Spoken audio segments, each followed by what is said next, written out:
Okay, so today we're going to walk through how we clean the chains on our Panigale V4S. We've seen a lot of videos on YouTube on how people do this.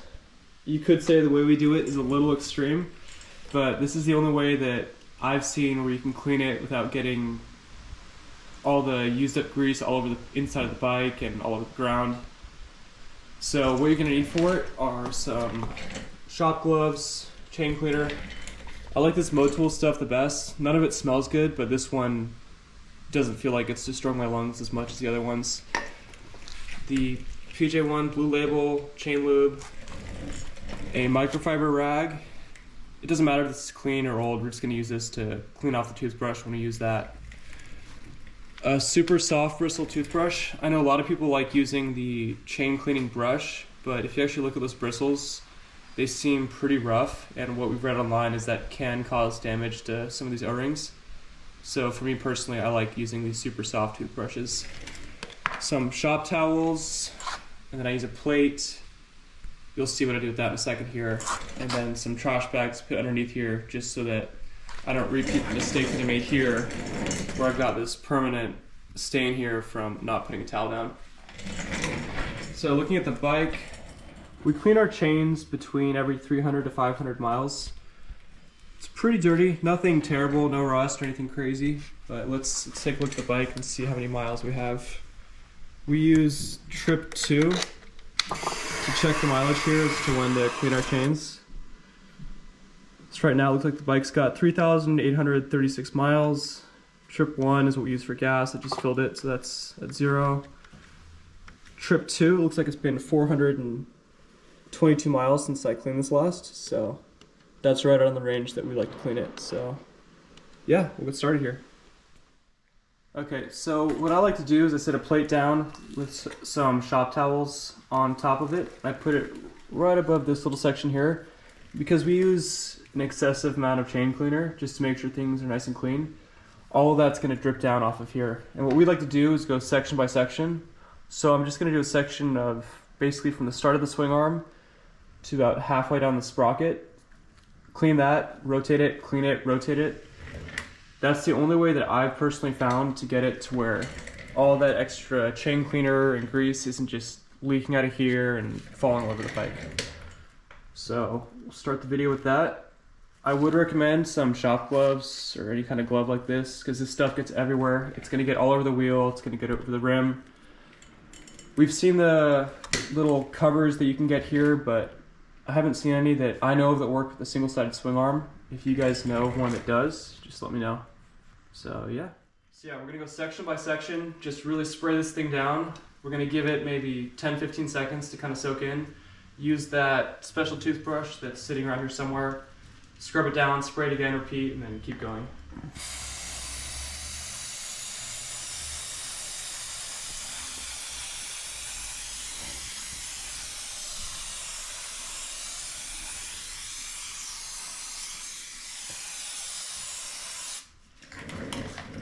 Like I said earlier, as you'll notice, it's going to start dripping down all over here. That's kind of why I put the plate with the shop towels there. And I know some people are going to hate on the amount of chain cleaner that we use, but stuff's not that expensive, and you might as well get it as clean as possible. So after giving it a few seconds, just have to put a little bit on there.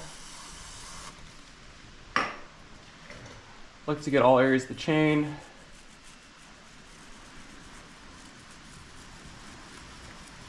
And we know this method takes 4 to 5 times as long as anything else, but at least from what we've tried, this gets it cleaner than anything else. And we just make sure to get all sides of it. Really scrub it down. I'll grab that microfiber. Clean off the toothbrush a bit. You'll notice all that gunk from whatever's stuck on there, rocks, dirt. Do this one more time. And as we start repeating this, you can already see how much cleaner that chain's looking.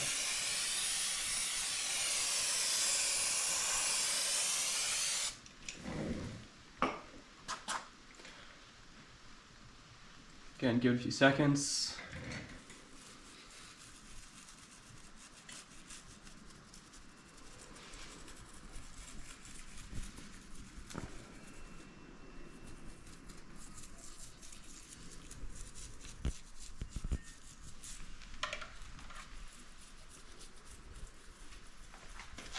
It's important too to get both sides. Just because you can't see it doesn't mean it's not dirty.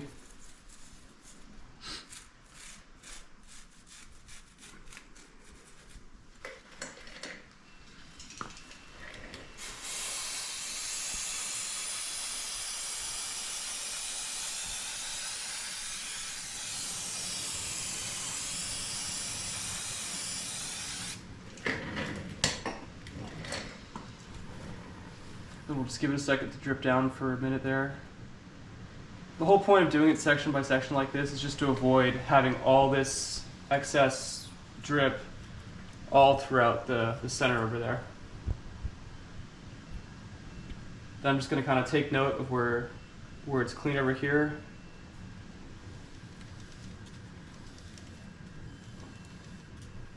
Then, like I said, you can see it's dirty here, all the way up there. This is the next section we're going to work. We're going to repeat what we just did until the whole thing's clean. So, yeah, stop. Now that we've cleaned everything, what I like to do is just, as you can see, it's still kind of dripping down here. Get all the excess chain cleaner off before I actually put the chain lube on. That way everything adheres right and sticks to it. So I'll just take a decently clean microfiber. This is the same one I was using for the toothbrush, just found a clean spot. And just kind of run the chain through here, cleaning it a little bit more. Again, making sure to get both sides of the chain and not just this left side facing me. I also try and press down on the top and the sides too.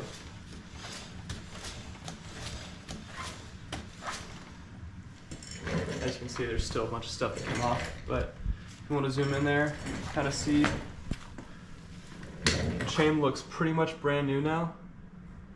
Really almost no signs of dirt or grime.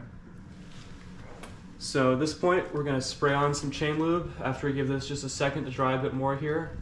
And then we're going to clean up the wheel, get all this chain cleaner off, clean up the tires so that we don't run into any issues when we actually get back on the road. So we'll come back to that. Okay, now that we've let everything pretty much dry all the way, kind of cleaned off the sprocket a little bit, I'm going to do this section by section just like we cleaned it. I like to find that master link right here just so I know once I've done a full rotation. I'm going to make sure to spray both sections of the O-rings, the front, the back here, and then ideally on the sides a little bit there. But mainly I just want to get in here and then in here as I spin this. So I'm going to go section by section. We don't use a ton of this, but we do make sure that it gets in every little section here. I'm just going to go up until that master link. Ideally, if you have another person with you, you can have them spin the wheel for you and it makes this way easier. But the key thing is not to use a ton of this, but to get inside that O-ring there. Okay, so as you can see, we've cleaned and lubed the chain now. It's nice and smooth, nice and clean. The last step here is cleaning up the wheel, cleaning up all the areas we had that excess chain grease and chain cleaner go. I'm going to start with the wheel, just on the inside here. So you got a little rock there. But what I like to do is take one of these rags that we just used, find a clean enough section. This thing is going to turn basically black right away with how dirty the wheel is. And you'll find that you have to do this multiple times after doing the chain because you get all that. I still get fling no matter what. I've used different kinds of chain lubes. I think it's just because of how big the chain is on the V4 and how much torque and power there is. It just loves to fling chain grease. But I'll take some chain cleaner and just very gently clean through here. As you see, there's little bits of rocks. You don't want to press too hard here because you'll end up scraping your wheel. So you're just going to very gently kind of clean off all this excess grease and grime, whatever's on there. Do one pass, see what was on there. Rotate the rag. Get a little bit more chain cleaner. And by a little bit, I mean a lot. The same thing. All the way to the edge here.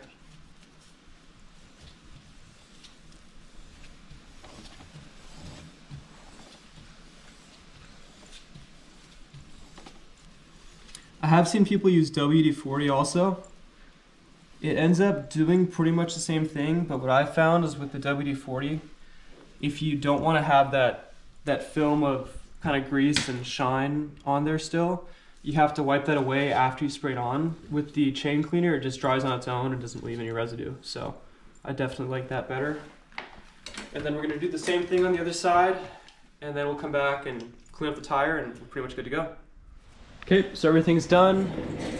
Used a combination of chain cleaner and water just to tidy up the tire to make sure all the extra chain grease, chain cleaner, whatever was stuck on here is gone.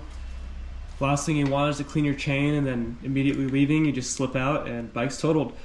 So clean up the wheel here, make sure there's no gunk stuck on here.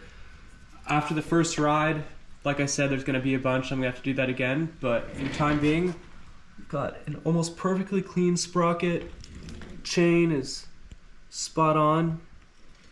And get to do this again in about 400 or 500 miles and go through another 6 cans of chain cleaner. So yeah, the last thing to do here is just to reset the trip counter on the bike and we're good to go. See you guys.